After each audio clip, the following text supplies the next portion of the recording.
조갑제 TV 시청자 여러분 안녕하십니까? 2021년 5월 5일 오전 8시 반입니다. 오늘은 어린이날입니다.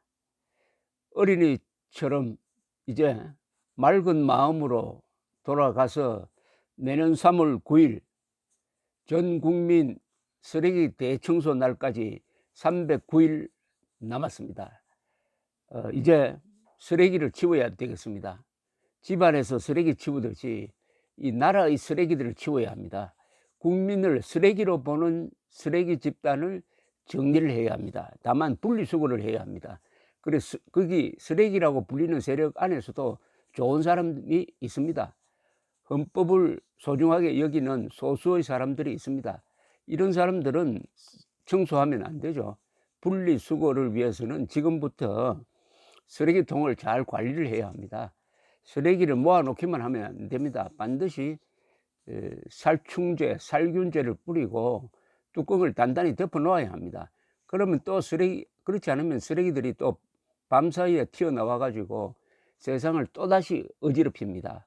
역사의 쓰레기통에 들어간 지가 오래되는 칼 마르크스 레닌주의, 즉 계급 투쟁론을 먹고 완전히 정신이 혼란스러운 이런 사람들에게 국가 권력을 맡기면 어떻게 되는지 우리는 지금 그 문제를 체험하고 있습니다.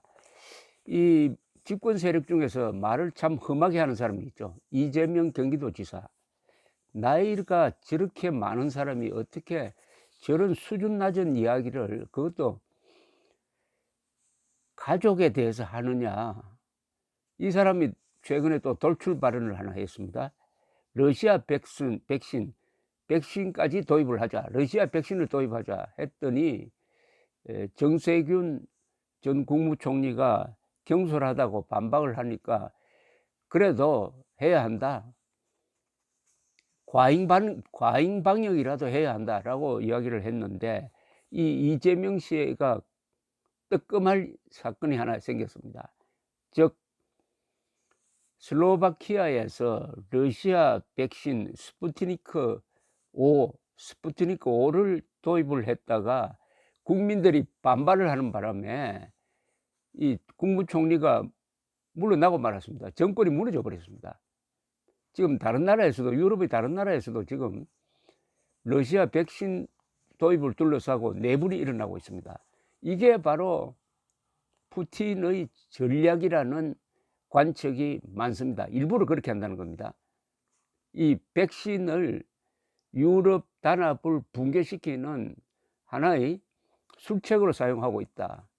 지금 한국에서도 비슷한 일이 일어나고 있는 것 아닙니까? 이재명 정세균의 갈등이 뭡니까?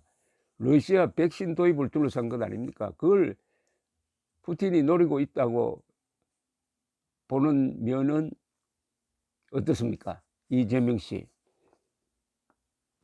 이런 일이 왜 일어났느냐, 유럽에서 왜 일어났느냐 하면은, 러시아가 작년 8월에 당시로는 세계 최초로 스푸트니크 5 백신을 개발했다고 하면서 70여 개국에 수억 회분을 공급을 했습니다.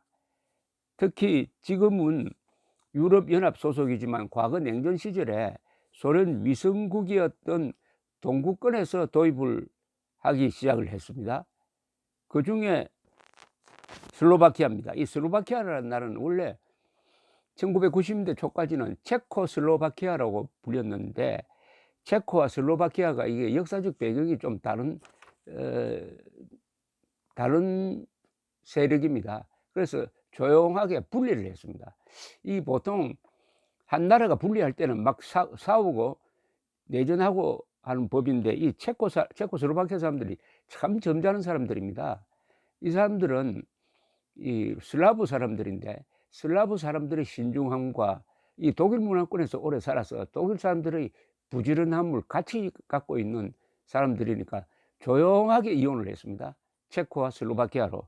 근데 체코슬로바키아 공산권에 소속돼 있었지만은 과거에 유럽 문명의 본류에 속했던 사람들입니다. 빨리 회복을 하고 있습니다. 그런데 지난 3월 슬로바키아가 러시아 백신을 도입하기로 결정을 했는데, 이때 인구가 550만 명밖에 안 되는 이 나라에서 하루 사망자가 100명에 육박을 해가지고 이 국민 숫자로서는 가장 많은 사망률을 보이고 있을 때였습니다. 이고르 마토비치 총리는 200만 회분의 러시아 백신을 도입을 해가지고 직접 공항에 나가지고 20만 회분이 도착했을 때는 환영식을 열고 하는 것까지는 좋았는데, 그 뒤에 슬로바키아 국민들이 들고 일어났습니다. 냉전 시절에 소련으로부터 그렇게 당해놓고 지금 왜 손을 벌렸느냐, 이렇게 여론이 비등하니까 이 연합정부 안에서 반발이 생겨서 내각 장관 16명 중에 6명이 사임하면서 연정이 붕괴되고 결국 총리가 사임하고 말았습니다. 이게 뉴욕타임스가 이 사실을 전하면서 유럽에 대한 헌신과 방역 위기 사이에서 갈등하던 슬로바키아가 갈갈이 찢겼다고 이야기를 했습니다.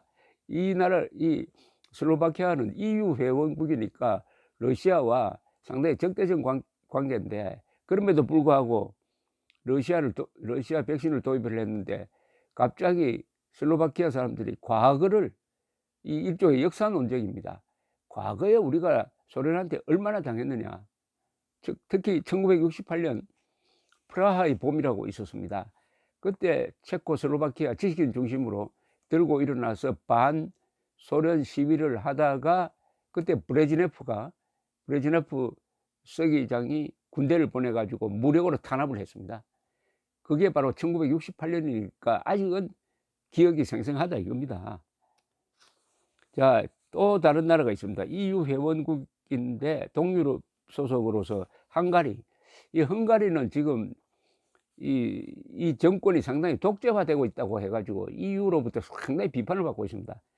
여기도 지금 백신 도입을 놓고 여론이 분열됐다고 합니다. 지금 도입을 해가지고 접종을 하고 있는데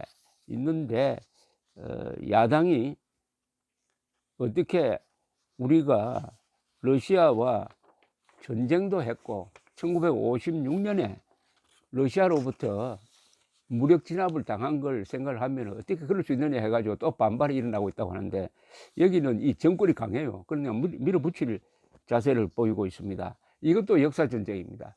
1956년 헝가리 혁명이라고 불리는 일이 벌어졌습니다. 그때 헝가리 사람들이 아예 무장 반란을 일으켰습니다. 무장 봉기를 일으켜가지고 한때 정권을 접수를 했어요.